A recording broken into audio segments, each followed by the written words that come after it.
Doctor Shyama Prasad Mukherjee ji अमर रहे, अमर रहे। Doctor Shyama Prasad Mukherjee ji अमर रहे, अमर रहे। डॉक्टर श्यामा प्रसाद मुखर्जी जी अमर रहे, अमर रहे।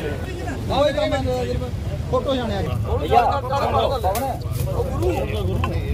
अरे गुरु छोड़ दे और मेरे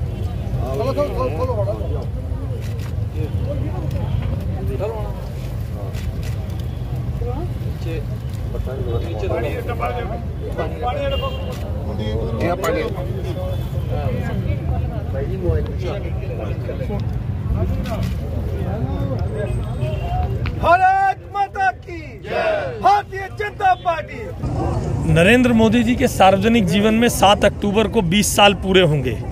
उनके जन्मदिन से लेकर उस 7 अक्टूबर तक हर बूथ से उनकी योजनाओं के लाभार्थी, उनकी योजनाओं से विकास को अपनी नज़रों के सामने होते देखते हुए लोगों को संपर्क करके नरेंद्र मोदी जी की दीर्घ आयु के लिए जो देश भर में 5 करोड़ कार्ड लिखे जा रहे हैं, उसकी समीक्षा की ये बैठक थी।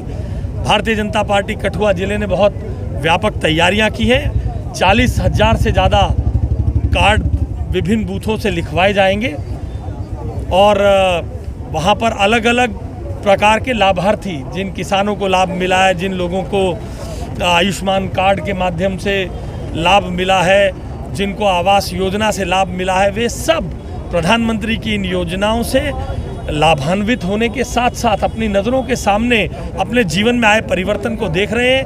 वे जो नरेंद्र मोदी जी के बारे में सोचते हैं, वे उसको पोस्ट कार्ड के माध्यम से मोदी जी तक भेजने का प्रयास है।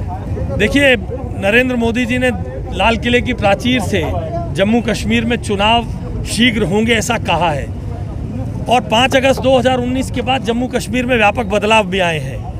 पंचायतों पे जनता तय करती है कहाँ पैसा लगेगा और 2019 के बाद जहाँ जनता तय करने लग गई कहाँ पैसा लगेगा, वहाँ ये भी तय होने लग गया कि अगर कोई भ्रष्टाचार करेगा बचेगा नहीं। Anti corruption laws Jammu Kashmir राज्य में लागू होने लग गए। जम्मू कश्मीर में इतने व्यापक परिवर्तन के बाद आज इतनी तेजी से विकास हो रहा है। 1,34,934 लोगों से ज़्यादा लोग आयुष्मान भारत योजना के अंतर्गत लाभ ले चुके हैं। 11,56,000 किसान, आज किसी को 7 किस्तें मिल चुकी हैं, किसी को 8 किस्तें मिल चुकी हैं। जल जीवन मिशन के माध्यम से कहाँ जम्मू कश्मीर में पहले 2.5 मकान आते थे एक पंचायत में इंदिरा आवास योजना के अंतर्गत, अब हर पंचायत में मोदी जी का लक्ष्य 2022 तक सबको मकान पूरा होने वाला है।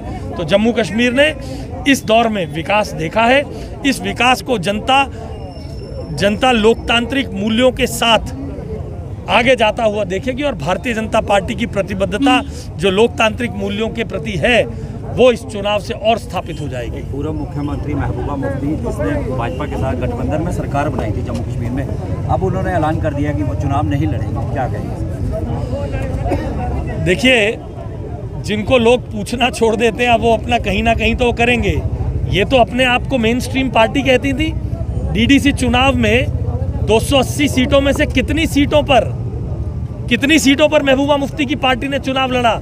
ये बीजेपी को छोटा दल कहते थे जम्मू कश्मीर में, उनसे ज़्यादा सीटों पर भारतीय जनता पार्टी ने चुनाव लड़ा है। महबूबा मुफ्ती डीडीसी चुनाव में ही 68 से 70 सीटों पर चुनाव लड़ पाई हैं और वो भी कुछ जिलों में। तो एक फ्रिंज एलिमेंट के रूप में, एक सेकेंड प्लेयर के रूप में नेशनल कॉन्फ्रेंस या किसी कांग्रेस के पीछे रहकर चोर दरवाजे से सरकार हासिल करना चाहते हैं, क्योंकि ये लोग, इन्हीं लोगों की दुकानें बंद हुई हैं। ये जो तथाकथित गुपकार अलायंस है, इन्हीं लोगों का काम, इन्हीं के द्वारा किए गए गलत काम 2019 5 अगस्त के बाद एक्सपोज होने लगे हैं। अब ये सब मिलकर इस प्रकार का खेल कर रहे हैं। महबूबा जी नहीं लड़ना चाहती, ये उनकी मर्जी है, मगर भारतीय जनता पार्टी ने अपनी प्रतिबद्धता दिखा दी है।